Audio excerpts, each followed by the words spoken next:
everybody, welcome to the Crown Pete Show. We are in the ring with Jack May today in beautiful La Habra at the Next Level Gym. Jack, thank you for taking time out of your busy week to sit with me. Absolutely. Busy week, right? Busy week, fight week.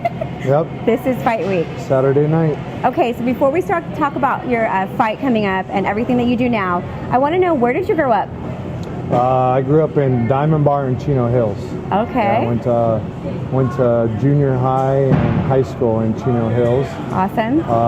But I bounced around playing college ball. I got full rides. Okay. So I went to like back east of Pittsburgh, played in North Dakota, Idaho. I was all over the place. And that was basketball, right? That was basketball, yes. I was going to say tennis, but I think I'd be way off. Yeah, right. I was going to be way off if I said tennis. But so you played college basketball. Yeah.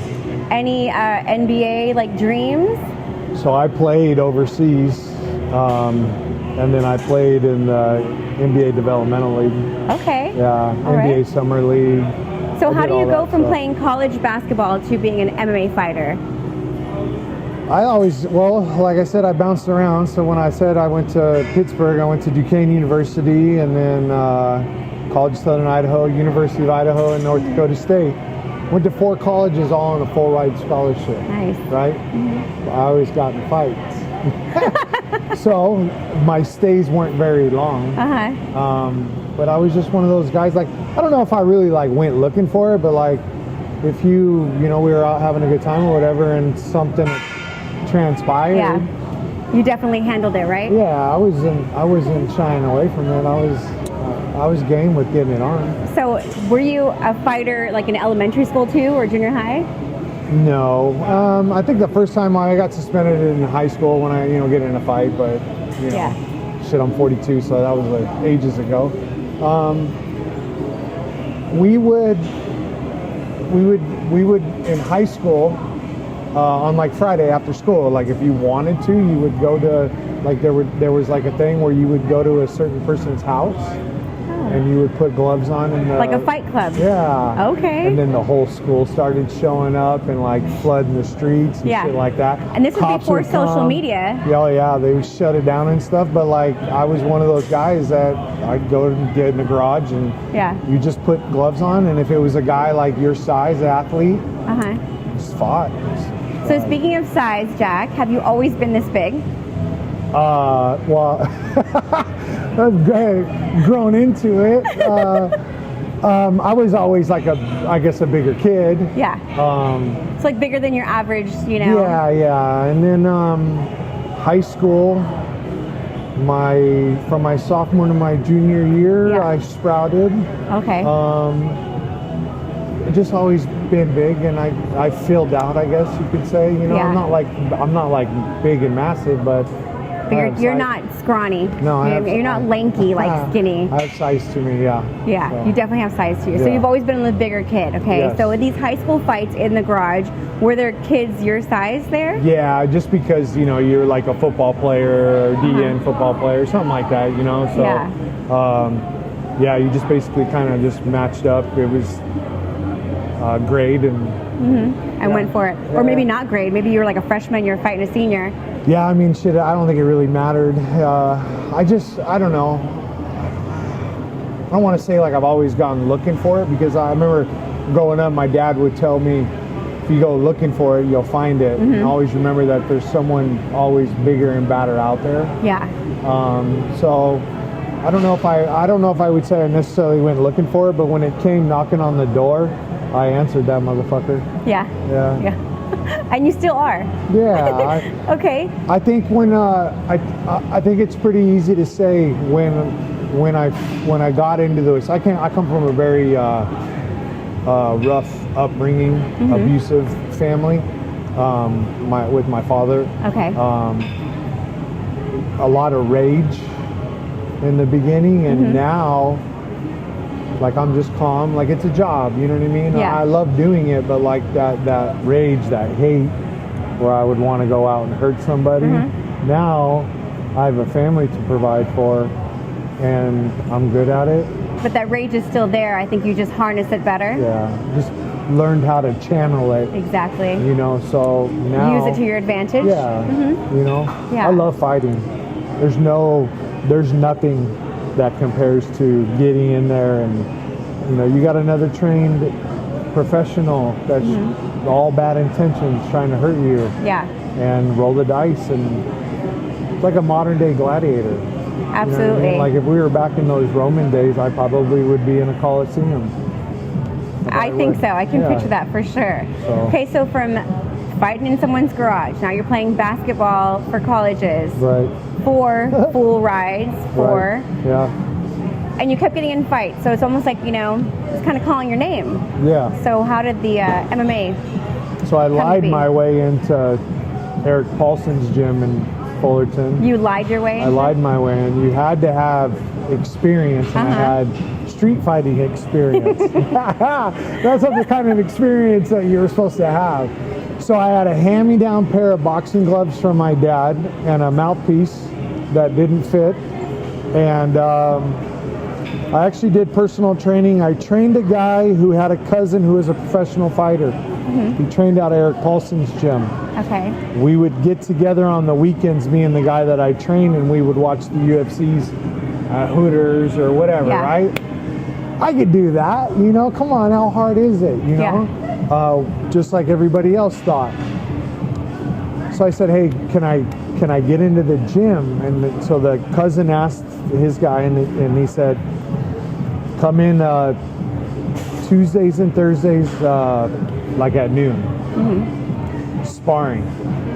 So I went in, and the guys I was watching fight UFC were there, like in the cage, and I was like, all right, maybe this wasn't such a good idea, but I was already there, and so I got a big guy, so I got thrown in, and I learned pretty quick that there's a lot more to this than just, you know. Do you remember who you got thrown in with?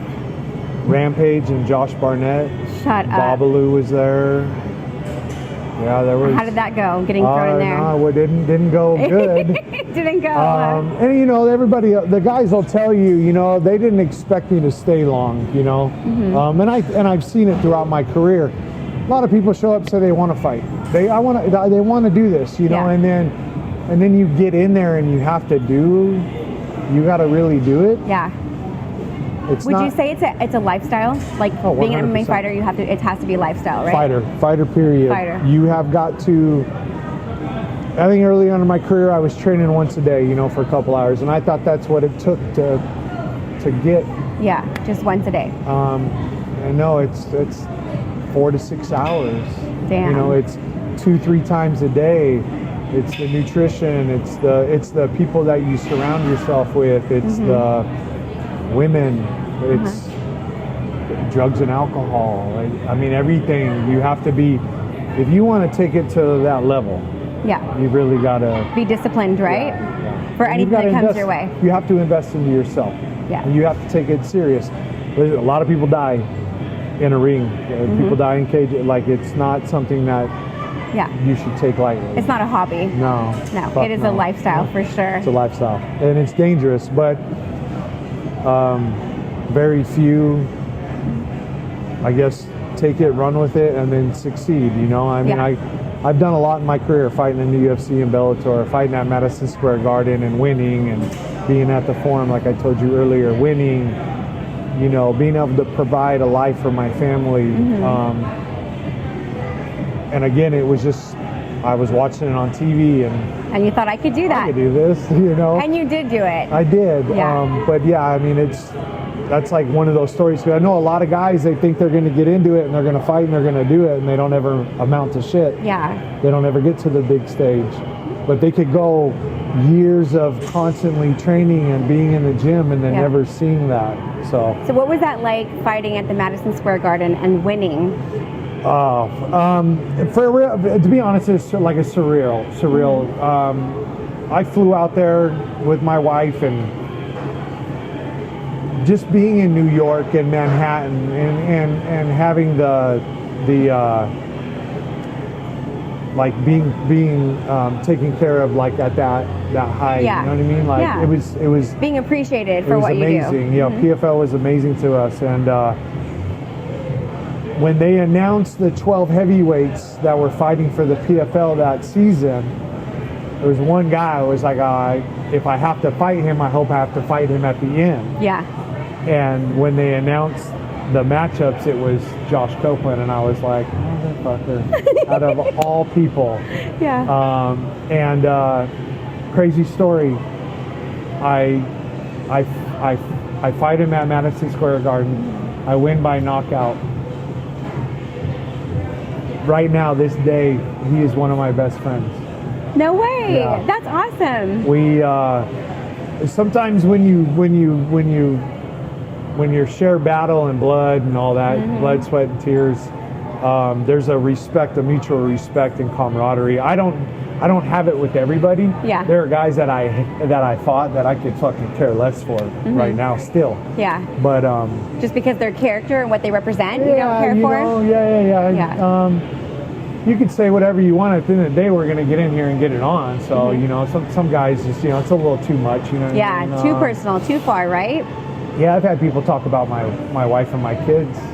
Wow. Yeah. Yeah, I hope those are on the list of people that we don't like. Yeah, no. Okay, because now it's a we. Yeah. Don't mess with Jack May and his family. So I mean, it's for me the Madison Square Garden, obviously, because before Vegas, that was the Mecca. Yeah. That was where everybody fought. Yeah. You know what I mean? Like That's the spot. all the legends. So it was an experience I'll never forget. Awesome. Yeah. So would you say Madison Square Garden is like your favorite, most memorable place that MMA took you to?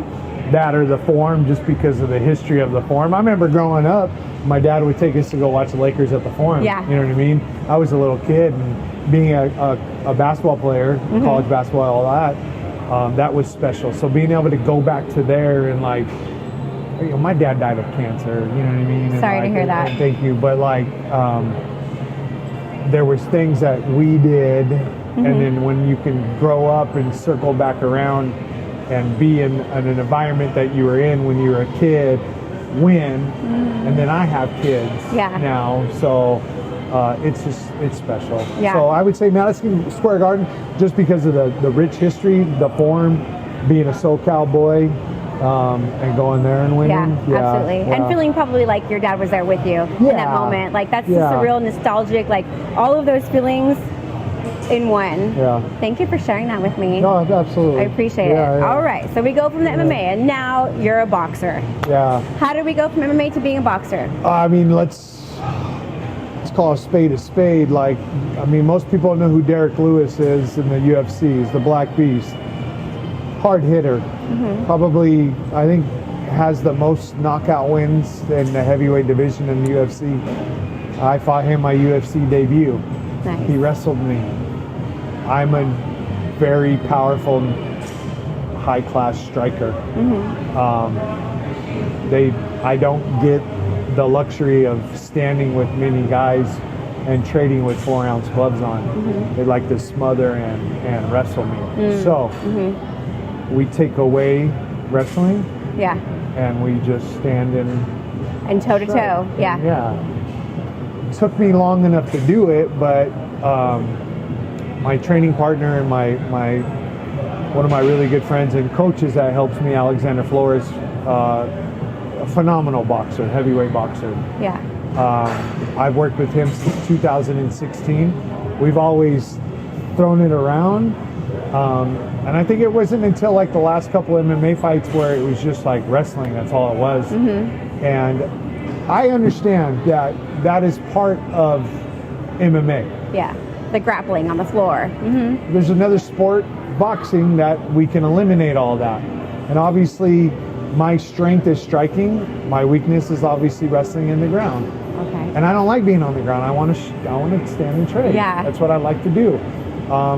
And for whatever reason, everybody was, wanted to wrestle, even if they were strikers. Do you think maybe they knew you didn't like it? You didn't like being on the ground? Was there some inside trading going on with your secrets? I don't think so, only because that was like more earlier on in my career. Oh, okay. I think as we like progressed, it was like, hey, just get him to the ground. He doesn't like being down there. I think it also had to do a lot with, like, there were a lot of times where there was matchups where I came from like a cloth where you're fighting him. That's who I'm fighting. Yeah. Wasn't hand picking opponents. Yeah. So when we got calls to fight, you fought. Yeah. Maybe I should have been a little bit more particular and picky. Said, no, that guy's a fucking Olympic wrestler. Yeah. He's a former All-American Division I. Like, let's stay away from that. So the matchups sometimes didn't tailor to my specialty. But I'm a fighter. Like, so you're like, go for it. Nowadays, it's I pick and choose. You know what I mean? I want to be safe. I want to I want to ensure the win or be safe. Yes. Now, back then, I was at a fight not too long ago where I was there to see somebody fight, Cisco Rivera. Yeah. I was there to see him fight, and his guy that he was going to match up with walked out, like left, because Cisco was over like less than a pound. Yeah. And I guess it was the second time doing that, and I was like, he should be fined. Yeah. Like something should happen there. Has that ever happened to you? Cisco Rivera is one of my good friends. Yeah. We're actually kind of like weirdly related. Like my daughter's his cousin. Oh wow. Yeah, okay. He's a great guy. Yeah, me and him have come up at Paulson's, Eddie Chaw at All In MMA in Buena Park. So I know him really well. Yeah, I mean. So have you ever had that happen to you where you're getting ready to fight, you're prepared for it, you're ready to go? Let's go back to the MMA. Has it ever happened to you in the MMA where someone backed out of a match? Oh God, if you go on Tapology and you type in my name, you can look at the history of, you can literally look at the history of my fight career. Yeah. And then within all of it, you'll see numerous opponent changes. Opponent changes, yeah. And like I want to say the one you guys went to. Did you have an opponent change for that one? 4 different opponents. No way. The last one. Yeah. Yeah, we started off. Yeah, we had 4 different opponent changes. One before that, it was 4 opponent changes. Okay, can I ask you a question about that fight? Yeah. Were you bored? Bored with him? Yeah. With your matchup.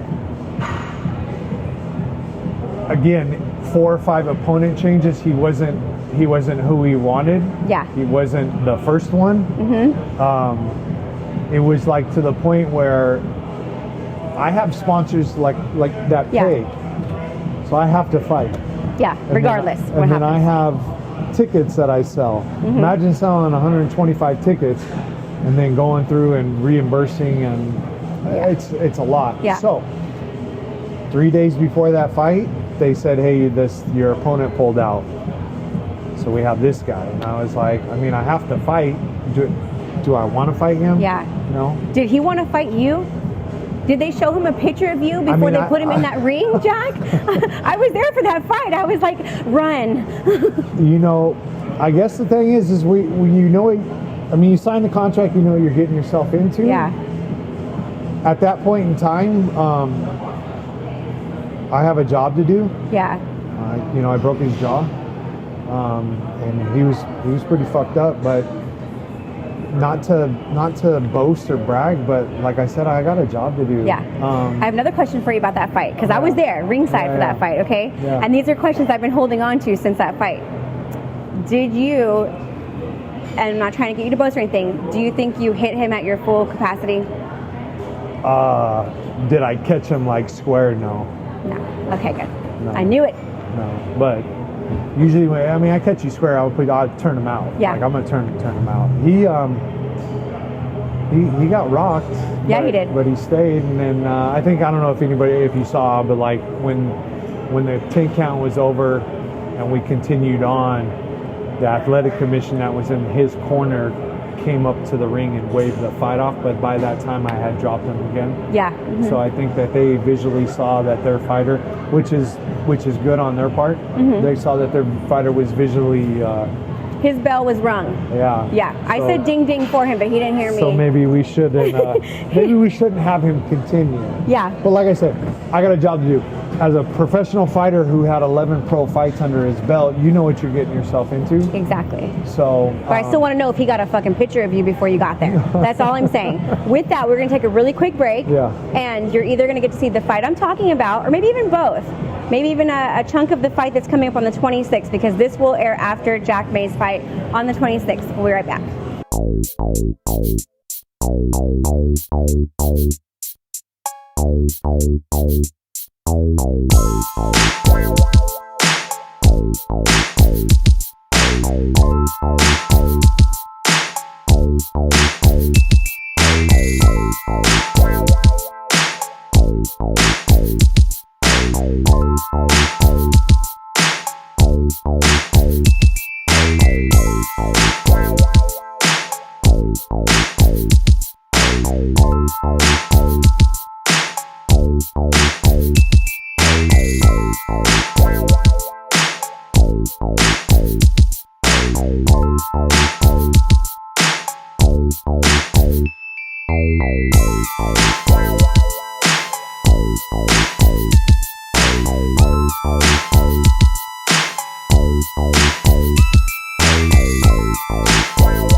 Hey everybody, we're back from the break. We are sitting here with Jack May in the ring.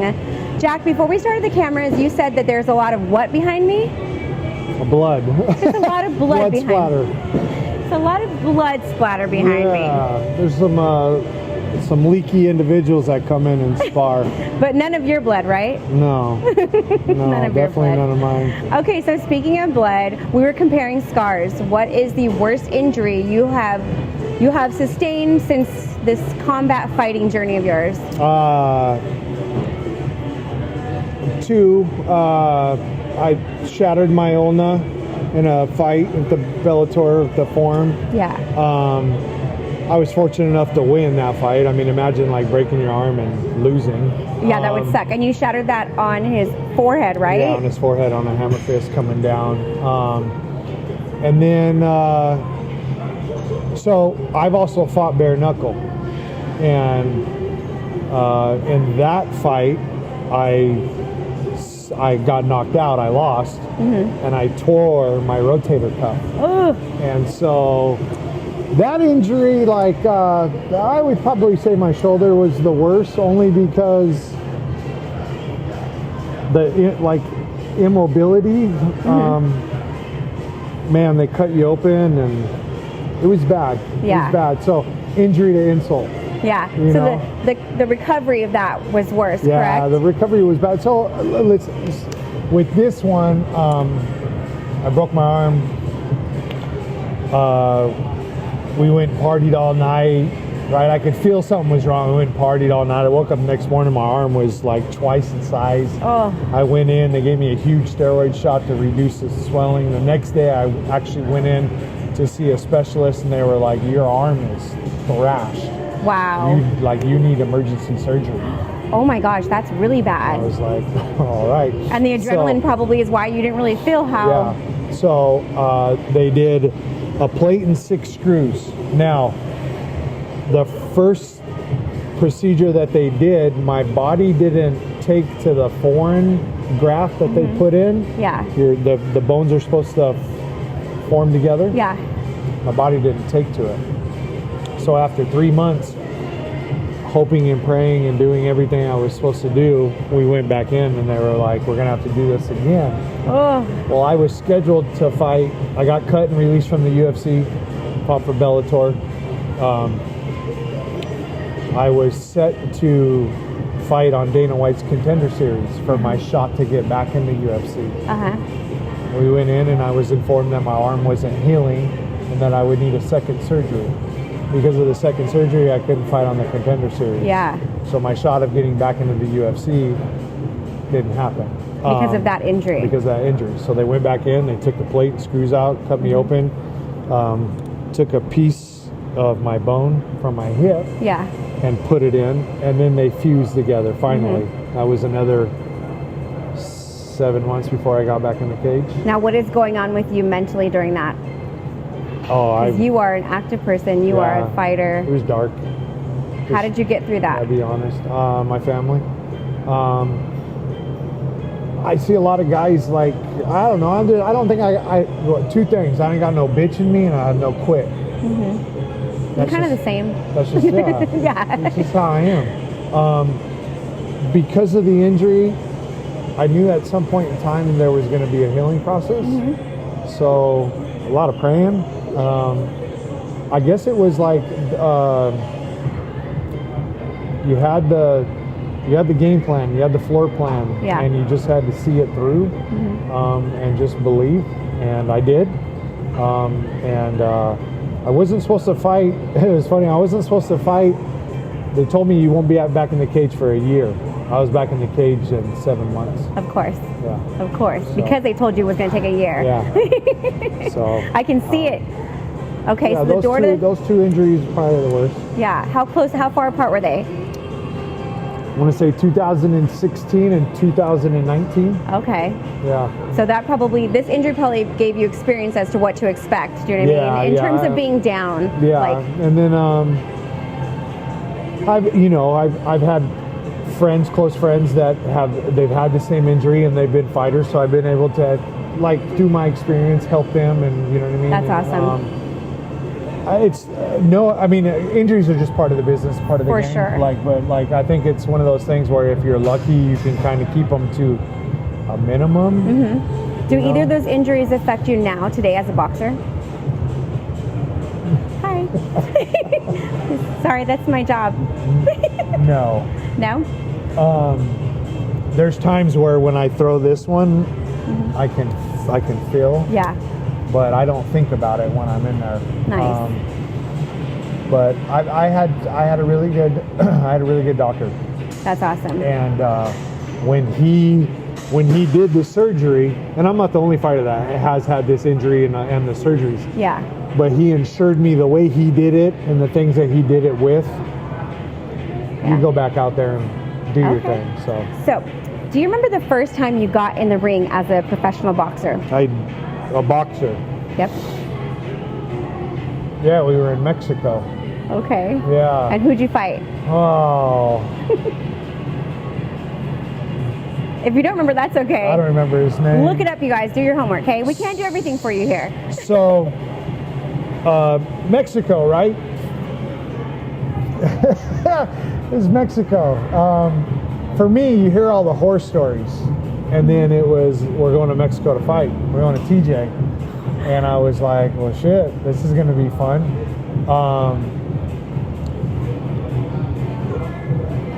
It's a little bit different down there. Yeah. It's a little bit different down there. Was there less rules, maybe?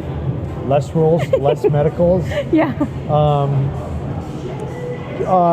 So we fought down there 3 times. I want to say the second one, cool story. You don't know where you're going to fight, right? You don't really want to get in a cab in Mexico and TJ and go somewhere you don't know where you're going. Yeah. Right? So I remember they're here to pick you up for the fight. Okay. Jumped in the car and they're driving and we're driving 45 minutes and I'm like, where are we going? Yeah. And we end up pulling up to this huge arena and go inside. Massive arena. It's a cockfighting arena. huge stadium seats, and then down there's a little pit. That's where they would have the cockfighting go on, and instead they put a boxing ring down there. Wow. And you don't know who you're fighting. There is some information you can find on guys, but also sometimes you don't know who it is. Yeah, you're in a whole different country. It's a whole different So animal. We go down there, we've knocked out each guy, all 3 fights, which you're supposed to do when you're me. Yeah. And I remember we got back in the car and we're like, take us straight to the border. Like, we gotta go.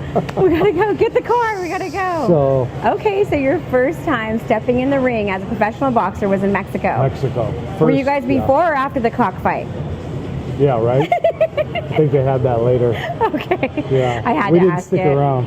I had to ask Yeah. it. So, who is your all-time favorite boxer? Mike Tyson. Oh yeah. I mean, me growing up, right, my dad would have friends over, right? Mm-hmm. And they would do all their dinners and spaghetti dinner, and it was always this thing, this guy, like this, like, you know, and then you would see him as a kid and you were like, holy shit. Yeah. It just sucked because you were young, you wanted to hang out and stuff, and the fights ended, you know, in 30 seconds. Yeah. So it was like, all right, you boys go to bed. You know, my dad was a single dad, so you boys go to bed. And then, you know, we lived in an apartment, so you could hear the party going on. You know what I mean? You wanted to be in there, you wanted to be a part of it and all that stuff. But growing up, the ferociousness Of Mike Tyson. Mike Tyson. Absolutely. It was just like, that's a scary dude. It's a scary dude. Have you gotten a chance to meet him yet? No, I have not. No. Okay. What mutual friends and my manager and like all that.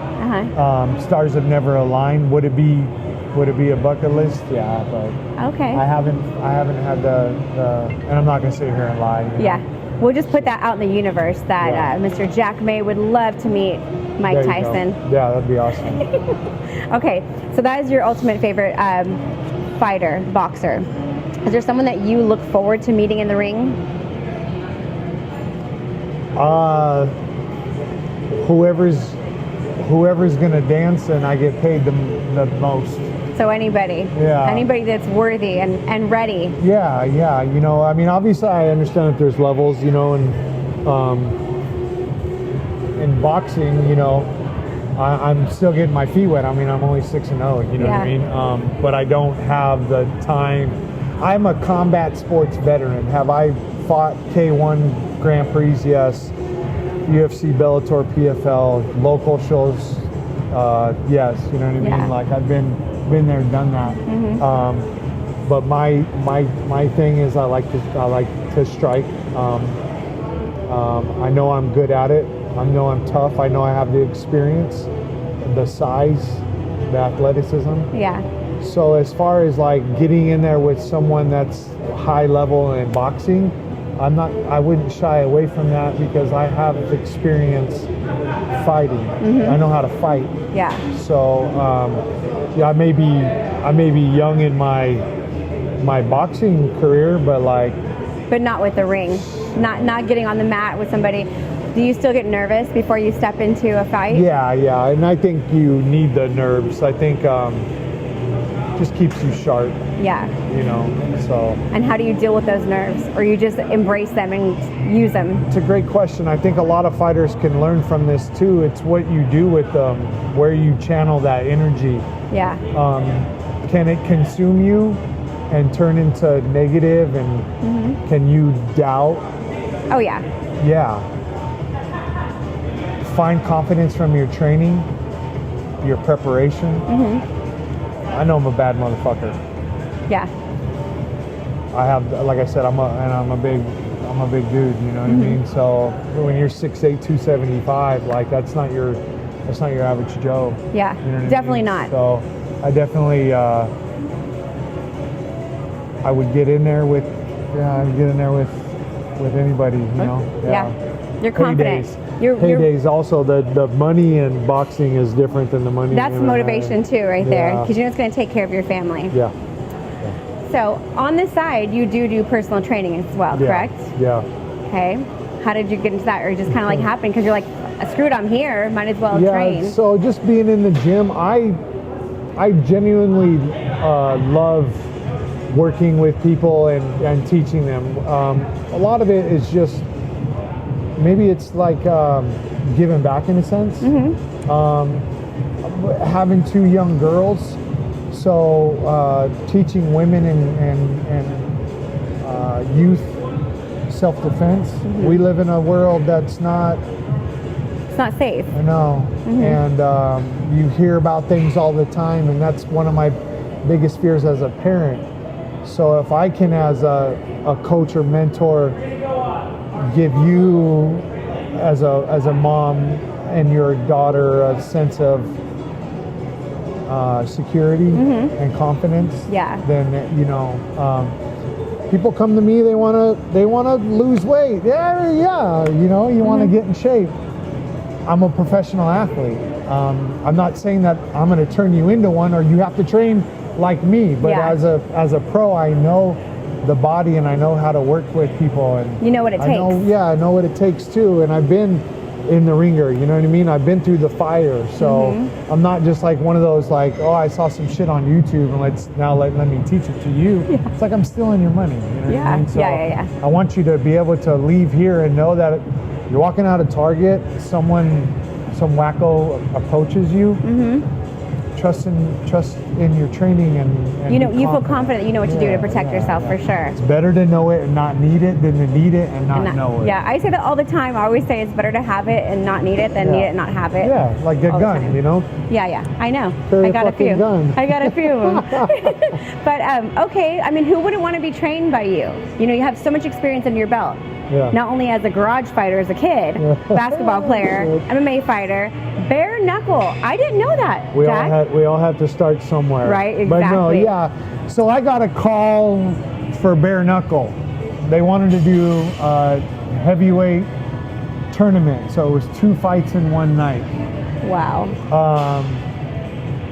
A lot of things happened leading up to that fight. And I don't make any excuses or anything. I got slept, you know what I mean? Yeah.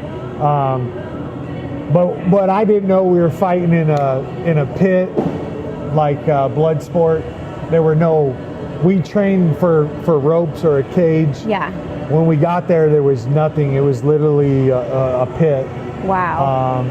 We also prepared to have our hand taped wrist, knuckles showing like in BKFC, and they told us you have 2 strips of tape on your wrist. There were a lot of different things that were pulled out from underneath us. Yeah. I drew the #1 ranked bare knuckle heavyweight in the world at that time. Of course, and that was your first bare knuckle fight, and you pulled the #1 guy. I pulled #1 Is it something that you would do again? Yes. Yes. No hesitation, without a doubt. Do you have to be invited to something like that? Yeah, it was invitational only. It was 4 of us. Okay. And we all had huge names. Yeah. And he fought in the UFC and Bellator. Respectful stand-up guy, and he did his job. Yeah. And I don't take anything away from it. I've never been knocked out in my career other than that. Yeah. So it's not like I have a flimsy chin, or people can say, hey, you know, you're punchy. Yeah. I got caught. Yeah. I got caught. And you got paired with like the #1 guy on your first day at work. So I got caught, and I learned, and we move on.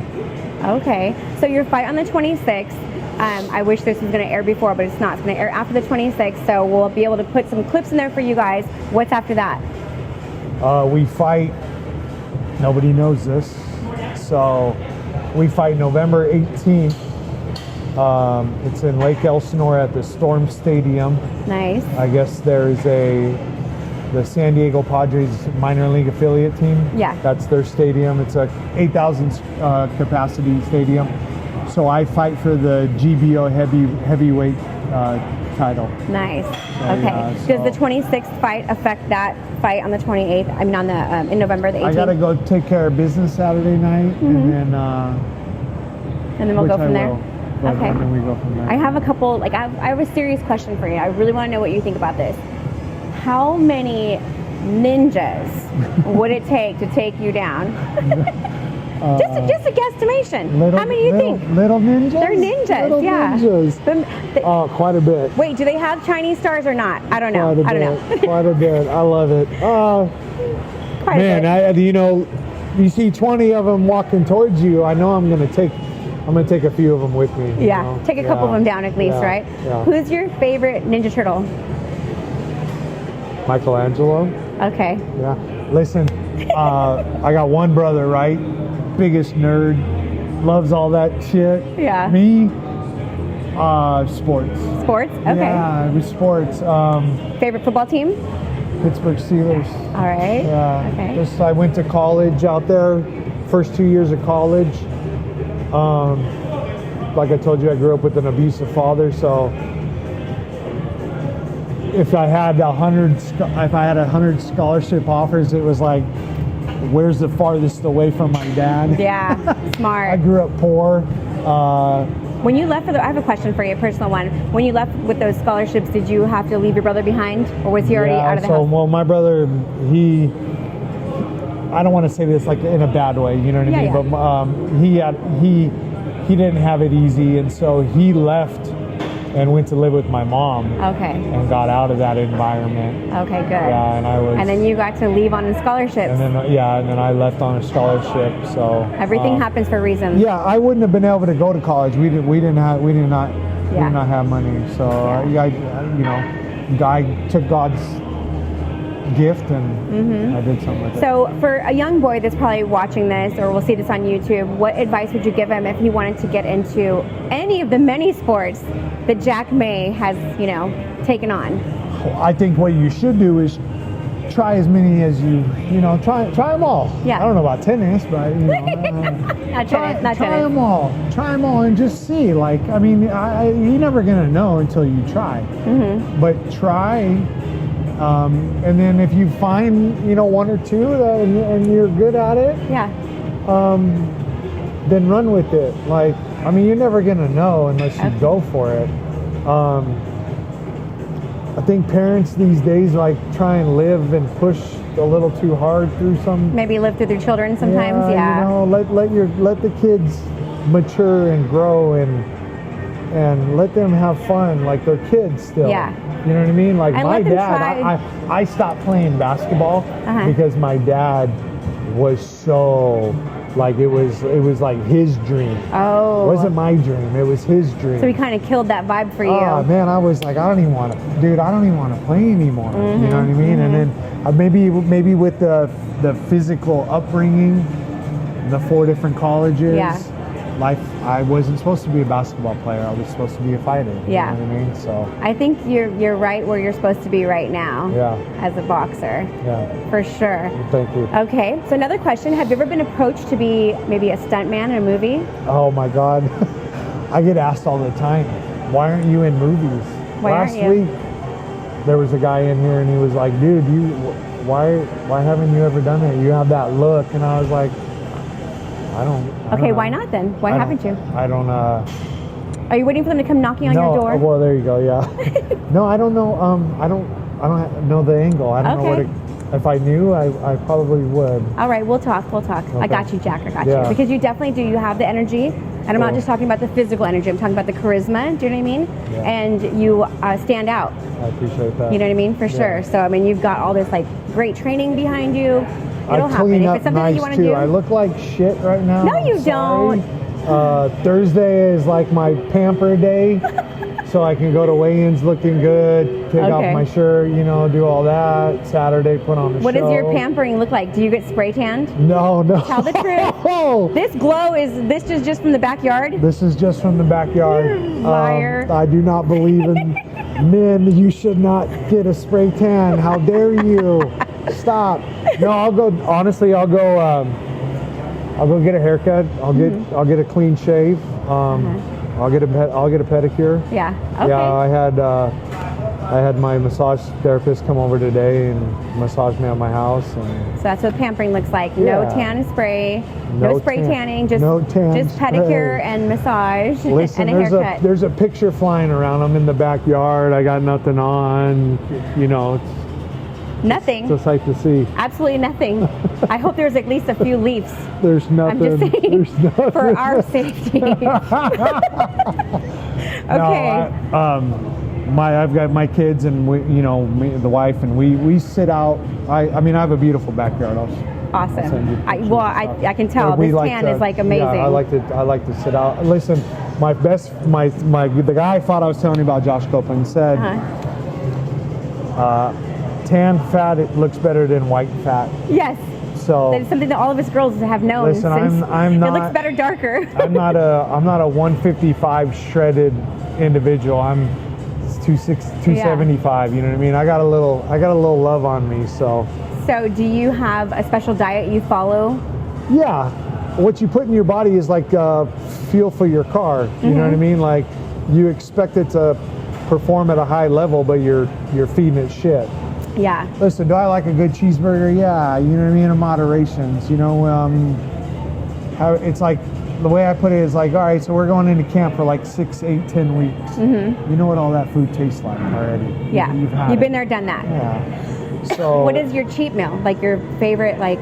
Oh, my wife is like a pizza maniac. Yeah. So your wife loves pizza, which works out perfect, right? Because one of your sponsors One of my sponsors, man. You know, I've been fortunate enough to have been introduced and developed a relationship with the Manos family. Huge supporters. And Domino's Pizza has been with me for years. Awesome. So yeah, I mean, anybody else out here? Nah, you know, good old Domino's Pizza. Where's their spot located? So they have one right here on Euclid, but they have like 100 stores. Oh, okay. Yeah, all over. So they're all over. not just one. Yeah. They've got. Before we go, who is your trainer? Michael Love. Michael Love is your trainer. And then I work with Alexander Flores. I train here at Next Level. I do a lot of stuff. Joe Herrera is the owner of Next Level. Yeah, he's a great guy. Just met him. Super nice guy. You know, I think I've done it enough. Yeah. Right. I've had enough strength and conditioning coaches, Frank Gutierrez, Stephen Lacara. But I kind of just have an understanding of what needs to be done now. I'm 42. Yeah. You know, I've been in this game for 15 years. We bring in sparring partners, and like I said, I've been fortunate enough to work with Alexander. He's the Great. Like that's his nickname, and he really is. You know, I hold him to such a high esteem. The guy's phenomenal, man, and he just signed a 4-year promotional deal. So awesome. Yeah, you guys keep an eye out for that. Yeah, congrats to him for sure. But yeah, sparring partners. We bring in guys and we do our thing. Yeah. So. Okay, last question before we go. Your coming out song, when you come out to the ring, is it the same every time or is it different every time? No, it's like they want you to tell them like now, what's your dude, I'm gonna go through so many emotions and shit. Yeah. Let me tell you, like when I'm on my way to the arena, so the DJ can download the song and then play it. You know what I mean? But they want it how far in advance? They want it so far in advance, like right now they want it, you know, and I'm like, yeah. So, Can't Be Touched by Roy Jones Jr. was the mainstay. I've had Victory from Biggie and Puffy. That last song, since we were in Cali, was Still Ballin'. From Tupac. Shoot to Thrill, AC/DC. Like I've done like I'm all over the place. Yeah. You know what I mean? So you're gonna let them know what on Friday night? To be honest with you, I don't know. Like if you ask me right now, I really have no. And you shouldn't know. I think you're completely right. Like you have to wait and see like what your vibe is that day. Do you know what I mean? Where you're gonna go with it. You go through a lot, especially the week of. So. Yeah. So can you tell everybody really quick where to follow you and where they can come and train with you? Hey, so we're at Next Level in La Habra off of Lambert. It's a family-friendly orientated gym. We get after it, but the camaraderie, the support. It's a good gym.